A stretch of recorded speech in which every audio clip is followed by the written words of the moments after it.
romantic mood. And you're trying to make out, whose records do you put on?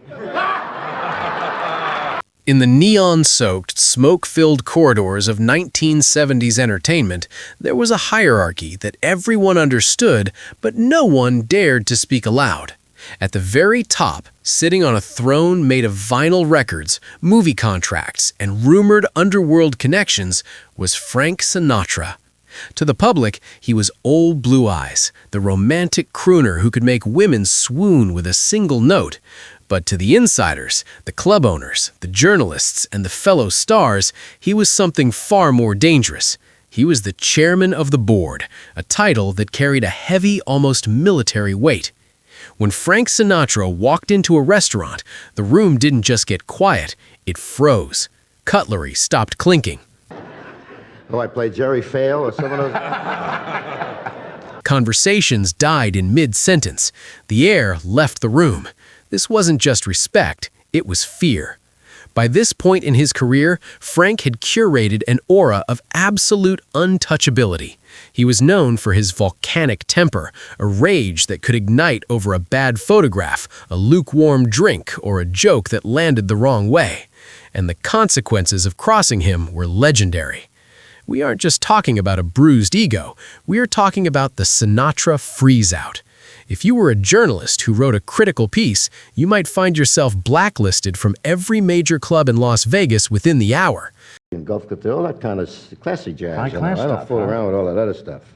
If you were a comedian who made a crack about his personal life, you might find that your bookings mysteriously evaporated.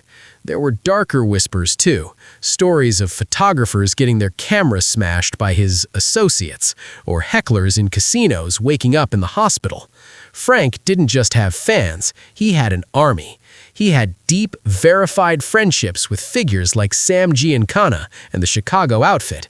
In Hollywood, Frank Sinatra was the closest thing America had to a monarch, and the rule was simple. You bow, you kiss the ring, and you never, ever poke the bear. For decades, the entire industry played by these rules. Talk show hosts were the worst offenders. When Frank deigned to appear on television, hosts would practically tremble. They pitched him softball questions, laughed hysterically at his unfunny jokes, and treated him with the terrified reverence of a subject addressing a king. They knew that one wrong look from Frank could end their career. But there was one man who didn't get the memo. There was one man who sat behind a desk in Burbank, California, protected by nothing but a pencil and a cigarette, who looked at the Godfather of pop and saw something funny. That man was Johnny Carson. While the rest of the world walked on eggshells, terrified of setting off the Sinatra volcano, Johnny Carson was busy writing monologues that poked holes in the legend. He was the king of late night, a man with an icy Midwestern detachment that was the opposite of Sinatra's fiery Italian passion. Johnny didn't bow, he didn't scrape, and most shockingly of all, he didn't blink. Frank Sinatra's here, and I've never met him, you know. This is the story of a silent war between the two biggest egos of the 20th century. It's the story of how Johnny Carson did the impossible. He refused to be intimidated by the one man who terrified everyone else. How did he get away with it? Why didn't the boys from Chicago ever pay Johnny a visit?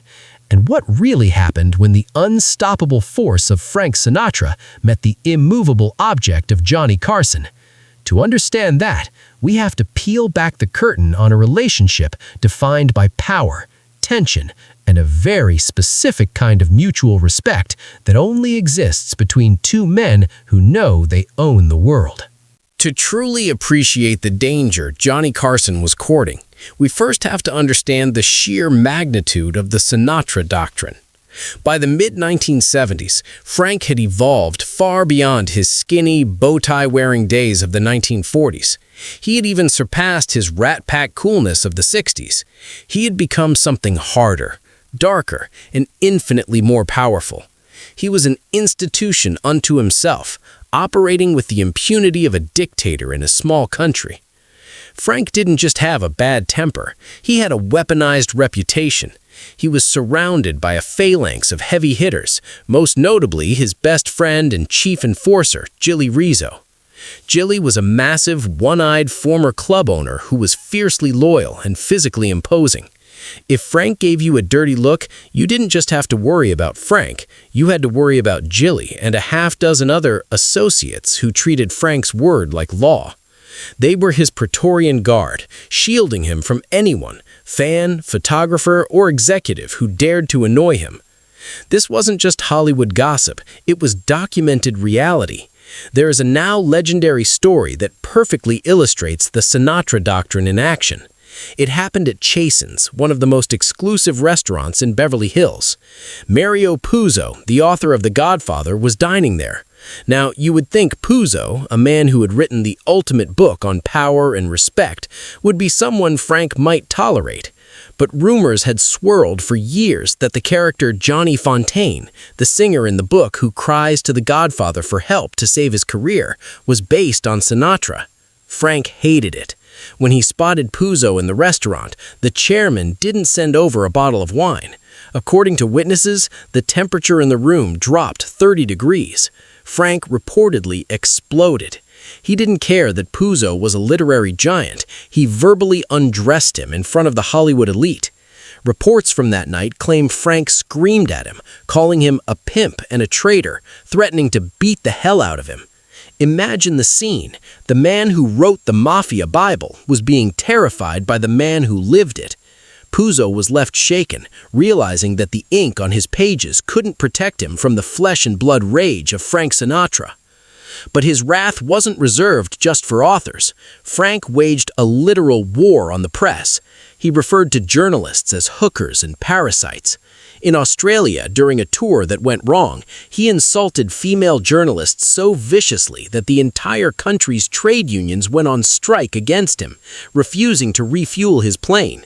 He was effectively held hostage in his hotel room because he refused to apologize. That is the level of stubbornness and power we are talking about.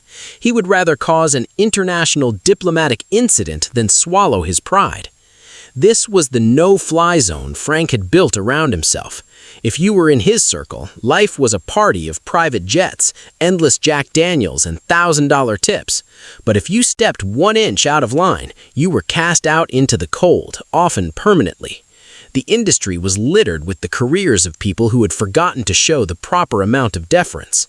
So when television hosts booked Frank Sinatra, they were booking a ticking bomb. They knew that if they asked about his mob ties, his temper, or his rivalries, the interview would be over and their reputation would be shattered. The standard operating procedure was simple: absolute submission. You let Frank talk, you let Frank lead, and you thanked God when he left the building without throwing a chair. This context is crucial. It wasn't just that Johnny Carson was brave. It was that, by the standards of the time, he was acting like a man with a death wish.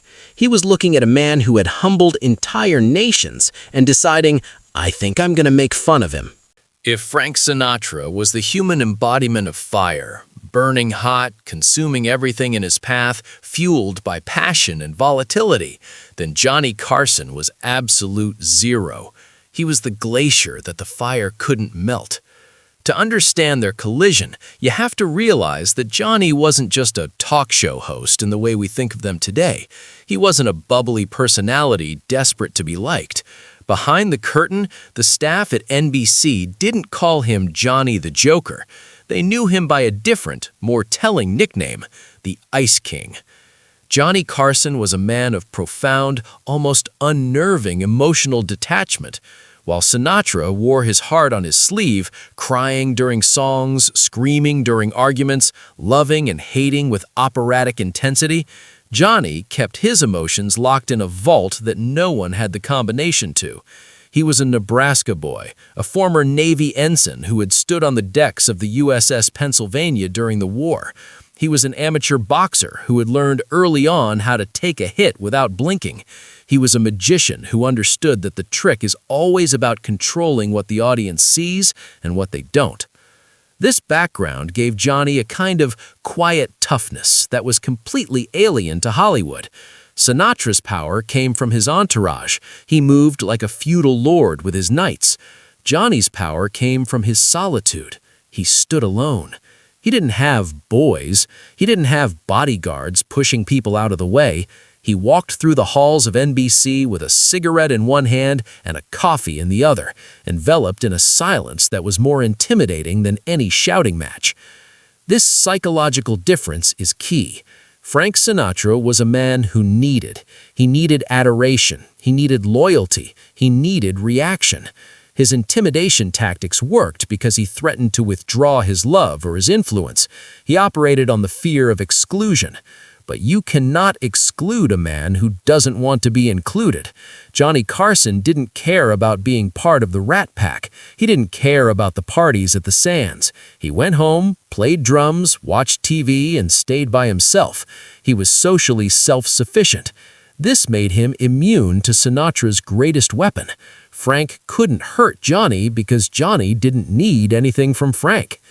Furthermore, Johnny possessed a weapon of his own that was far more dangerous on television than any mob connection: the Carson stare. We've all seen it in the old clips. When a guest was bombing or being rude or trying to steamroll the interview, Johnny wouldn't get angry. He wouldn't shout. He would simply stop talking. He would lean his chin on his hand, fix those steely blue eyes on the guest, and tap his pencil on the desk. Tap, tap, tap. That silence was a vacuum. It sucked the oxygen right out of the room. In that silence, the guest would panic. They would start rambling, sweating, trying to fill the dead air, and inevitably they would dig their own grave. Johnny used the Tonight Show desk like a fortress. Behind that desk, he was the judge, jury, and executioner of American culture. So, when the chairman of the board was booked on the show, the dynamic shifted instantly. In a nightclub, Frank was God, but on the set of The Tonight Show, under those hot studio lights, Johnny was the one holding the gavel.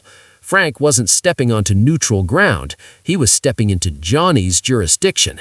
And unlike every other host who frantically tried to placate the chairman, Johnny sat back, cool as a cucumber, ready to see if the tough guy could actually take a joke.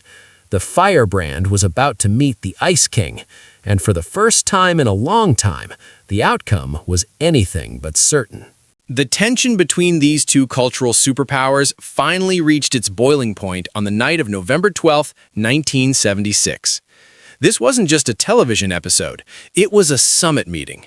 By this point, Frank Sinatra had become notoriously reclusive when it came to the media. He had spent the last few years fighting legal battles, dealing with congressional hearings about his alleged connections, and generally treating reporters like enemy combatants. For him to agree to a long-form, sit-down interview on The Tonight Show was a massive coup for NBC. The entire industry held its breath. People tuned in not just to see Frank sing, but to see if the bomb would go off. When Frank walked through the curtain, the applause was thunderous, the kind of ovation usually reserved for returning war heroes. He looked every inch the chairman, impeccably tailored suit, pocket square, razor sharp, moving with that prowling, restless energy he was famous for. But if you look closely at the footage, you can see the defensive walls were up. Frank sat down on the couch, not like a guest relaxing, but like a man preparing for a deposition. His posture was rigid, his eyes were darting. He was waiting for the gotcha question. He was waiting for Johnny to try to trap him so he could unleash the fury that so many other journalists had tasted. But Johnny Carson didn't bring a trap. He brought a mirror. Instead of starting with the usual sycophantic praise, "Oh, Frank, you're the greatest, we're so unworthy," Johnny went straight for the psychological jugular. He bypassed the music, he bypassed the movies, and he leaned in to ask about the man himself. With a disarming, almost innocent curiosity, Johnny asked, "When you're up in the morning, are you a grump?" The audience gasped slightly. It was a question that danced right on the edge of the razor. Everyone knew the stories. Everyone knew that a grumpy Frank Sinatra was capable of throwing a lamp through a wall. To ask the Don if he was cranky before his coffee was to trivialize his legendary rage. It reduced the terrifying Sinatra temper to something relatable, something domestic, almost something childish. You can see the reaction in Frank's eyes. For a split second, he freezes. He's processing the audacity of the question. He shifts in his seat, his body language practically screaming, "Did he really just ask me that?" But then he sees Johnny's face, calm, smiling, completely unthreatened, and the tension breaks. Frank lets out a laugh. It's a nervous laugh, but it's real. He admits, "I'm pretty good, if I have my coffee." Johnny didn't stop there. He orchestrated a masterclass in pincer movement comedy. That night, the legendary insult comic Don Rickles was also on the panel. Rickles was famous for insulting everyone, but even he usually treaded lightly around Frank. Johnny, however, created a safe harbor. He set Rickles loose. With Johnny acting as the calm center, Rickles began to roast Frank to his face, making fun of his mob ties, his jewelry, and his ego. Under normal circumstances, this would be suicide, but because it was happening under Johnny's roof, on Johnny's timeline, Frank couldn't retaliate. He was forced to sit there and take it. And something miraculous happened. Frank started having fun. Johnny had essentially called the monster out from under the bed and turned on the lights. By exposing Frank to ridicule, by asking him about his flaws and his temper, he stripped away the armor. The audience saw the chairman giggling like a schoolboy as Rickles and Carson double-teamed him with jokes. It was a pivotal moment in pop culture history. Johnny Carson had done what the FBI, the press, and the Department of Justice had failed to do. He disarmed Frank Sinatra. He proved that the tough guy was just a man, and that the best way to handle a bully isn't to fight him, it's to make him laugh at himself. The 1976 interview was a pivotal moment, but it was just the tip of the iceberg. Throughout the late 70s and early 80s, Johnny Carson engaged in a high-wire act that no other entertainer dared to attempt.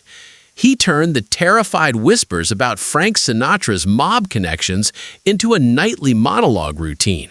To understand the sheer audacity of this, you have to remember the era. This was a time when investigative journalists who dug too deep into the mob's infiltration of Hollywood or Vegas often found their careers or their kneecaps shattered. The Sinatra mob link wasn't just tabloid fodder. It was the third rail of American entertainment. Newspaper editors were terrified of libel suits, and club owners were terrified of union strikes orchestrated by friends of Frank. The rule was simple: you don't talk about the family. Johnny Carson looked at that rule and decided it was excellent material. He didn't just hint at the rumors, he broadcast them to 20 million people before bed. He weaponized the joke, stripping the fear away by making the Don figure look almost cartoonish. There is one specific bit that stands as the masterclass of this tactic. During a monologue in the late 70s, Johnny stood on his mark, holding his coffee mug, a prop he usually used to pace his timing. He took a sip, paused for a beat too long, and then grimaced. He looked at the audience deadpan and said, "I think this is from Frank. It tastes like almonds." The audience roared. But dissect that joke for a second. Almonds is the distinct smell of cyanide. Johnny Carson was effectively joking on national television that Frank Sinatra had tried to poison him. In any other context, suggesting America's greatest singer was a murderer would be grounds for a lawsuit or a total blacklist. But because Johnny delivered it with that signature twinkle in his eye, that aw shucks Midwestern charm, he got away with it. He would crack jokes about finding a horse's head in his bed if he messed up an intro. He would quip about Sinatra's associates from Chicago adjusting the lighting equipment. He was saying the quiet part out loud. He was taking the terrifying open secret of Hollywood, that the entertainment industry was bedfellows with organized crime, and turning it into a punchline. Psychologically, this was a power move of the highest order. Fear requires silence to thrive. When you laugh at a monster, it shrinks. By treating the mob connection as a source of comedy rather than terror, Johnny demythologized Frank. He took the chairman of the board, the man who could allegedly snap his fingers and end you, and turned him into a character in a sketch. So why didn't Johnny end up in the trunk of a car? Why didn't Frank unleash his lawyers or his goons? The answer lies in the strange, unwritten code of the court jester.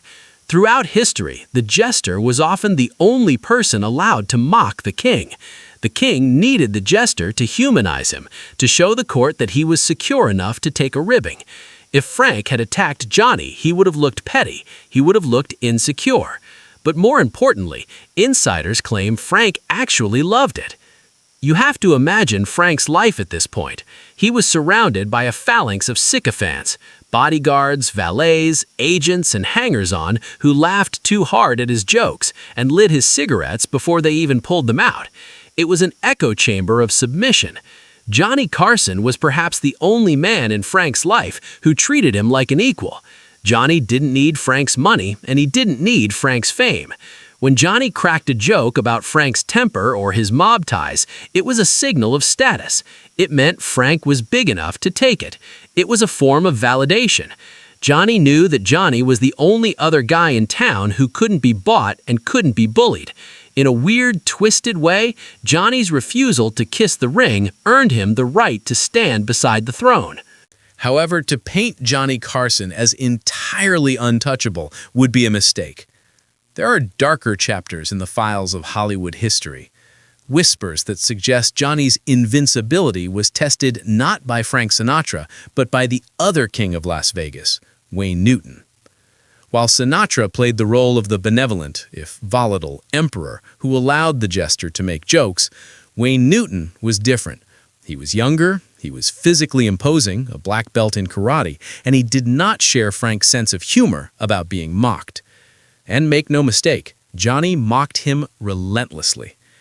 Throughout the late 1970s, Carson launched what felt like a targeted campaign against Newton. Night after night, the monologue would feature jabs at Newton's high-pitched singing voice, his effeminate mannerisms, and his midnight idol persona.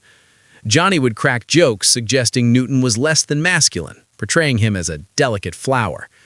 To the audience, it was just comedy, but to Wayne Newton, a man who prided himself on his rugged background and his Cherokee heritage, it was a public assassination of his character. The tension finally snapped in a moment that has become Hollywood folklore. The story goes that Newton, fed up with years of ridicule, drove to the NBC studios in Burbank. He didn't call his agent, he didn't call his lawyer.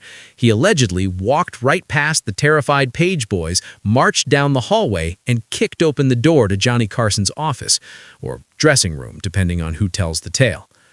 This wasn't a celebrity spat. This was a physical confrontation. Newton, towering over Carson, reportedly delivered a message that chilled the room. If you tell one more joke about me, I'm going to knock you into the cheap seats. Now here is where the story descends into the murky waters of legend, and where the mob connection comes full circle.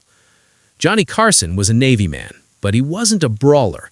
He was used to fighting with words, not fists. Faced with a very real, physical threat from a man who could genuinely hurt him, Johnny was allegedly shaken. Industry whispers, corroborated by various biographers and hinted at by insiders, suggest that after Newton left the room, Johnny didn't call the police. Instead, he reached out to his connections. The rumor is that Johnny contacted powerful figures within the Vegas infrastructure, the same boys who ran the Aladdin and the Sands, the very people in Sinatra's orbit. The irony is staggering. The man who made a living mocking the mob influence in Hollywood may have had to utilize that exact influence to call off a threat. The story suggests that a sit-down or a phone call was made.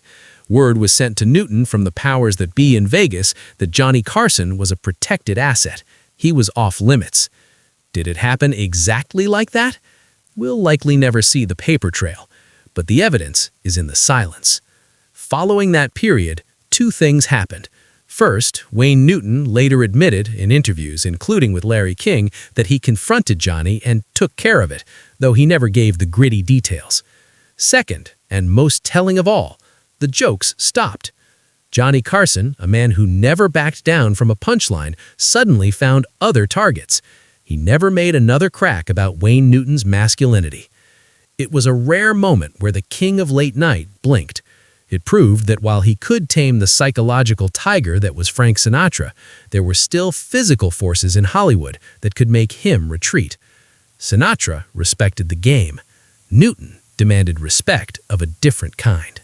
If the Wayne Newton incident was a physical check on Johnny's power, the events of 1981 were a masterclass in professional dominance.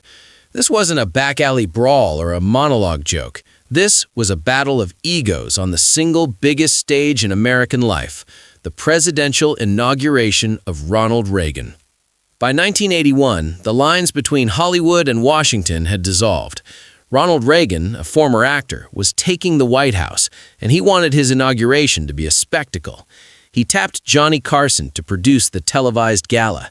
Note the title, Producer.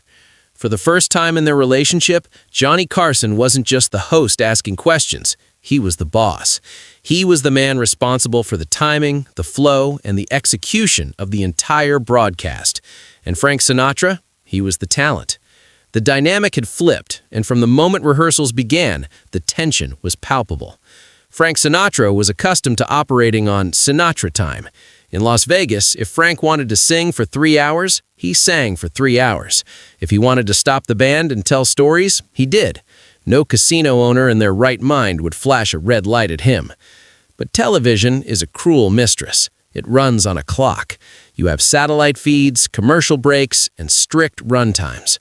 Johnny Carson was a creature of television. He respected the clock more than he respected any person. The gala was packed.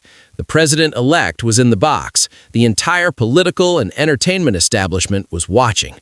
Frank took the stage and did what Frank does. He commanded the room. He was basking in the glory, singing his heart out, and soaking up the adulation of the Republican elite. He was the voice. But he was running long. According to backstage reports, Frank was overstaying his welcome on the timeline. He was ignoring the subtle cues to wrap it up. He was treating the inaugural gala like a private show at Caesar's Palace. Watching from the control booth, or the wings, accounts vary. Johnny Carson made a decision that would have terrified anyone else. He didn't ask nicely. He didn't send a polite note. He acted as the executive producer. He signaled for the cut. Johnny reportedly instructed the band or the stage managers to wrap Sinatra's set. In some versions of the story, he literally cut Sinatra's time short to ensure the rest of the show, including the president's appearance, stayed on schedule. Imagine the sheer nerve required to pull the plug on Frank Sinatra while he is singing to the president. For Frank, this was the ultimate insult. It was a public reminder that he was an employee in Johnny Carson's production. He wasn't the chairman of this board. Johnny was. Frank was furious. The chill between the two men after the gala was immediate and deep. Frank felt disrespected. Johnny felt he had simply done his job. But this moment proved once and for all that Johnny Carson was the one man Frank couldn't intimidate. Frank could control the unions, he could influence the mob, he could sway elections, but he could not control the timing of Johnny Carson's show. It was a cold, professional power move that cemented Johnny's status as the true king of the media age. He showed Frank that while a singer can hold a note, a producer holds the power. Looking back from the vantage point of the 21st century, the relationship between Frank Sinatra and Johnny Carson feels like a relic from a lost civilization. We're looking at the last two dinosaurs of the Golden Age, circling each other in a jungle that has since been paved over. To fully appreciate this story, you have to understand that we will likely never see this dynamic again. Today, Hollywood is sanitized. It is a world of public relations teams, HR departments, and carefully curated social media feeds.